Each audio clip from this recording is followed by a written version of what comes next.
coiffeuse de la fille de Pharaon, d'après un hadith rapporté par Al-Bayhaqi. Il y a bien longtemps, en Égypte, régnait un homme qui avait le titre de Pharaon. Comme beaucoup de ses prédécesseurs, Pharaon se prenait pour un dieu et imposait à son peuple de le servir et de l'adorer. Si la plupart des gens obéissaient de peur de représailles, certaines personnes refusaient d'accepter cela et s'étaient attachées à la religion du prophète que Dieu avait envoyé à cette époque et à cette contrée. Parmi elles, il y avait une femme très pieuse, ainsi que son époux. Tous deux côtoyaient le palais de Pharaon, car lui était un proche de la cour, et elle était au service de la fille de Pharaon, et s'occupait d'elle, un peu comme une nourrice.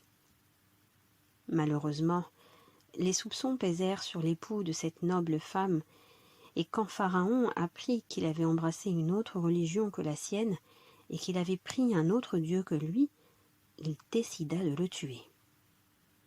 La femme se retrouva veuve, et par peur de voir ses enfants totalement orphelins, elle décida de garder sa foi secrète. La pauvre avait 5 enfants à nourrir, et elle devait donc travailler pour eux. Elle préféra donc garder le silence sur ce que son cœur renfermait. Pourtant, sa foi était ferme et sa conviction profonde. Jamais elle n'aurait été prête à renoncer à son amour pour Dieu, car elle savait qu'elle pouvait tout endurer tant que Dieu l'aimait. Un jour, alors qu'elle coiffait la fille de Pharaon, le peigne lui tomba des mains et elle s'écria spontanément « Bismillah !» En entendant cela, la fille fut étonnée. Elle se dit qu'elle avait dû mal comprendre. Elle demanda « De quel Dieu parles-tu ?»« Ah, tu voulais parler de mon père, hein, c'est bien cela !» Le cœur de la noble femme se mit à battre à la chamade. Elle avait beaucoup pensé, mais il était là, oui, l'instant d'en défendre sa foi était venu. Pour elle, il était hors de question de mentir. Alors, malgré la peur qui la tenaillait, d'un ton ferme, elle répondit « Non, pas ton père, je veux dire Allah, mon Seigneur, qui est aussi ton Seigneur et celui de ton père. » La fille s'étonna. Elle, qui avait toujours vécu dans l'enceinte du palais, n'imaginait même pas qu'il était possible d'adorer une autre divinité que son père. En fille capricieuse et cynique qu'elle était, et pour éprouver la détermination de sa servante, elle lui demanda alors si elle était prête à répéter ses paroles devant son père. Malgré les sentiments contradictoires qui l'animaient, la coiffeuse ne se démonta pas. Elle accepta de le faire, convaincue qu'elle était dans la vérité et que Dieu était son meilleur soutien. Elle avait si peur pour sa vie et pour celle de ses enfants, mais malgré cela, elle resta convaincue que seul Dieu était maître de sa destinée. C'est ainsi qu'elle fut présentée à Pharaon. Escortée par les gardes, elle pénétra dans la grande pièce du palais. Tout était impressionnant, son trône, le cérémonial autour de la personne royale, la cour qui était tout entière là, à fixer. Pharaon regarda la pauvre femme avec mépris et orgueil. Comment une simple servante pouvait-elle venir le défier dans son propre palais? En la toisant avec dédain, il lui demanda s'il était vrai qu'elle adorait un autre seigneur que lui. La femme était consciente que le temps était venu de prouver son attachement à Dieu. Elle allait, comme son époux, révéler au monde qui l'entourait sa foi véritable. Certes, elle avait peur, mais elle ne pouvait pas reculer ni mentir sur ce que son cœur contenait réellement. Alors, elle se donna une contenance malgré la peur qu'elle ressentait et répondit « Oui, Pharaon, tu n'es qu'un homme, et le Dieu que j'adore n'est ni de chair ni de sang. C'est le Créateur de toutes choses, l'unique, à qui j'ai consacré ma vie. Il est mon Seigneur, et le tien, ne t'en déplaise. Je te conseille donc de te soumettre à lui et de suivre la voie des justes. » Pharaon n'en crut pas ses oreilles. C'était bien la première fois qu'on venait le défier ainsi.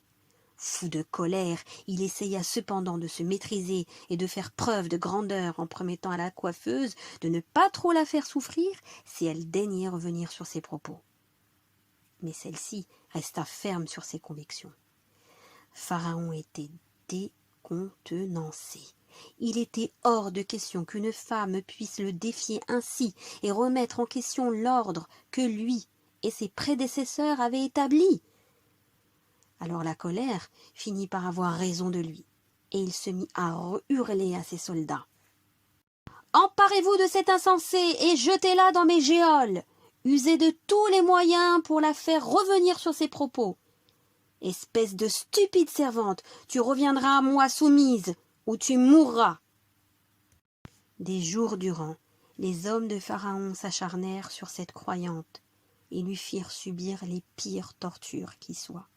Mais Dieu avait affermi son cœur, et jamais elle ne céda. Quand les soldats vinrent lui rapporter cela, Pharaon devint comme un fou. Comment elle n'a pas recouvré la raison? Augmentez son châtiment. De gré ou de force, elle me suppliera de l'épargner. Mais la pieuse dame résista. Son amour pour Dieu était sans faille. Alors, excédé de tant de conviction, Pharaon poussa son mal à l'extrême et finit par la convoquer à nouveau. Il fit ordonner à ses hommes de faire bouillir de l'huile dans une grande marmite qu'il fit mettre devant elle. La scène était horrible, l'odeur insoutenable et les cris avides des gens voulant sa mort assourdissants. Notre noble femme était terrifiée de voir le châtiment que l'on se préparait à lui infliger, mais elle sentait au fond de son cœur la chaleur de la foi, la force de la conviction et la lumière de l'amour divin. Un instant la foule se mit et la coiffeuse put entendre son cœur battre comme jamais il n'avait battu. Comme une inspiration, elle comprit alors qu'il était temps pour elle de rencontrer son Seigneur. Mais Pharaon était si cruel qu'il voulait pousser la perversité à son summum. Il avait décidé de la torturer aussi bien physiquement que moralement, et pour ce faire, quoi de mieux que de s'en reprendre à la progéniture de cette femme. Il avait secrètement commandé à ses soldats de faire venir ses 5 enfants. Quand tout fut prêt pour réaliser son plan diabolique, les soldats amenèrent les 5 enfants apeurés. Comme la situation était insoutenable pour notre héroïne. Ces enfants étaient la seule source de joie qu'elle possédait dans cette vie, et ils étaient là, en train de marcher vers leur destin, les uns derrière les autres. Ils ne savaient rien de ce qui les attendait. Impressionnés et apeurés, ils regardaient tout autour d'eux, sans trop comprendre ce qu'il se passait. Quand ils virent leur mère, ils coururent se blottir contre elle. Elle les rassembla dans ses bras, et commença à les embrasser un par un. Elle prit ensuite le plus petit, son bébé, et lui donna instinctivement le sein. Et là, Pharaon ordonna l'un de ses pires crimes. Il demanda à ses soldats de se saisir de l'aîné et de le plonger dans l'huile bouillante. Les soldats le prirent, alors que le garçon se débattait et suppliait en vain. Il fut jeté dans l'huile sous le regard de sa mère et de ses frères. Son corps disparut dans ce bouillon, seuls ses os émergèrent à la surface. Pharaon se tourna alors vers la mère et l'interrogea. « Qui est ton Dieu maintenant ?» Notre héroïne était effondrée. Son enfant venait de mourir, mais comment renier celui qui l'avait créée, elle, ainsi que ses enfants? Malgré la douleur insoutenable, elle l'avait compris. Dieu lui avait donné ses enfants et désormais il s'apprêtait à les reprendre les uns après les autres. Alors, acceptant cette lourde destinée, et malgré la douleur qui envahissait son cœur de mère, elle répondit « Mon Dieu est Dieu l'unique, c'est Allah, le Très-Haut. » Tel un animal enragé, Pharaon s'attaqua alors à son 2e enfant. Les soldats l'enlevèrent des bras de sa mère et le jetèrent dans l'huile bouillante sans aucun scrupule. La mère était dévastée. Ses petits lui étaient arrachés un à un, dans des cris et des pleurs insoutenables, et sans cesse la même question. « Qui est ton Dieu maintenant ?» Devait-elle renoncer à la vérité pour sauver la vie de ses enfants? Il est sûr qu'à chaque fois, elle semblait faillir un peu plus, mais on aurait dit qu'une force invisible l'aidait à tenir debout et à affronter le pire cauchemar d'une mère. Un souffle semblait animer son cœur et le remplir de conviction à chaque fois qu'on arrachait les petites mains de ses enfants de sa robe. Ainsi, le troisième fut saisi et jeté dans l'huile bouillante, sous ses yeux désemparés. Elle en appelait à Dieu, à son Seigneur qui, elle le savait, avait un plan bien précis derrière cette si lourde épreuve. Mais voir son quatrième enfant mourir fut insoutenable. Il était encore si petit, et ses cris se mêlaient aux prières de sa mère. Les soldats durent le tirer très fort pour le détacher des bras de sa mère, qui le tenait fermement, lui ainsi que son nourrisson. Elle voulait le garder, le sentir encore un peu, mais la force des soldats eut raison d'elle. Ils s'emparèrent du tout petit et le jetèrent dans ce bain bouillant, sous le regard d'une femme qui semblait alors avoir perdu toute vie. Les larmes coulaient sans cesse, mais elle ne criait plus, comme si elle n'avait plus de force en elle pour le faire.